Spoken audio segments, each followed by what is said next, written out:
তো বন্ধুরা, এখন এই শর্ট ভিডিওটা দেওয়ার সেরকম কোনো ইচ্ছে ছিল না, তো দিচ্ছি একটা কথা বলার জন্য। এই কারণে যে দেখো, আমরা এই ইউটিউব প্ল্যাটফর্মে এসেছি সবাই বড় হওয়ার জন্য, একে অপরের পাশে থেকে বড় হব। একে অপরের পাশে যদি না থাকি কখনোই আমরা কিন্তু বড় হতে পারবো না, সাফল্য পাবো না। এই ইউটিউব প্ল্যাটফর্মটা এতটাই বড়। তা এই প্ল্যাটফর্ম থেকে আমাদের একটাই বড় হওয়ার উপায়, সবাই সবার পাশে থাকতে লাগবে, সবাই সবাইকে সাপোর্ট করতে হবে, আর সবাই সবাইকে ভালোবাসতে হবে, তাই তো? তো তুমি যদি আমাকে আজকে ভালো না বাসো, তুমি যদি আজকে আমাকে সাপোর্ট না করো, আমি প্রায় দেখছি আমার চ্যানেলে সাবস্ক্রাইব আসছে আবার আনসাবস্ক্রাইব করে দিচ্ছে। কেন করছে আমি বুঝতে পারছি না, ঠিক আছে? তো এরকমভাবে যদি চলে আমরা তো কখনো কেউ বড় হতে পারবো না, তাই না? তো তার জন্য আমাদের সবাই সবার সাথে হাত শক্ত করে ধরে রাখা উচিত, সবাই সবাইকে সাপোর্ট করা উচিত, বুঝেছো?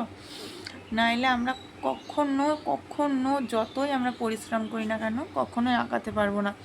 আর হয়তো অনেকে ভাবছে যে নতুন বলে, নতুনরাই কিন্তু সাপোর্ট করে, এটুকু জানো তো? নতুনরাই সাপোর্ট করে, বড় বড় ইউটিউবাররা কিন্তু কখনো সাপোর্ট ব্যাক করে না, ঠিক আছে? নতুনরাই সাপোর্ট করে। তো প্লিজ সবাইকে অনুরোধ করছি, প্লিজ সবাইকে হাত জোর করে অনুরোধ করছি সবাইকে, প্লিজ চ্যানেলটা সাবস্ক্রাইব করে একদম আনসাবস্ক্রাইব করো না।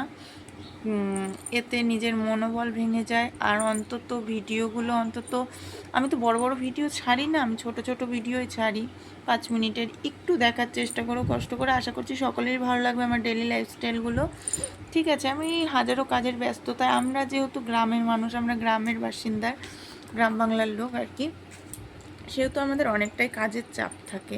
তো সেখানে দাঁড়িয়ে আমরা শত কাজের ব্যস্ততার মাঝখানেও তোমাদের সাথে একটু শেয়ার করি নিজের ডেলি লাইফস্টাইল। তো তোমরা যদি সেখানে দাঁড়িয়ে যদি একটু আমাদেরকে সাপোর্ট না করো, ঠিক আছে, তো সেখান থেকে তো মনোবলটা ভেঙে যাওয়াটাই স্বাভাবিক, তাই না? তো যাই হোক, চলো আর কথা বেশি বাড়াচ্ছি না, ঠিক আছে? প্লিজ একটু সাপোর্ট করো, পাশে থেকো, আর আমার দিক থেকে তোমরা সবসময় সাপোর্ট পাবে। তো আজকের মতো tata, bye bye. Please support করো, টাটা।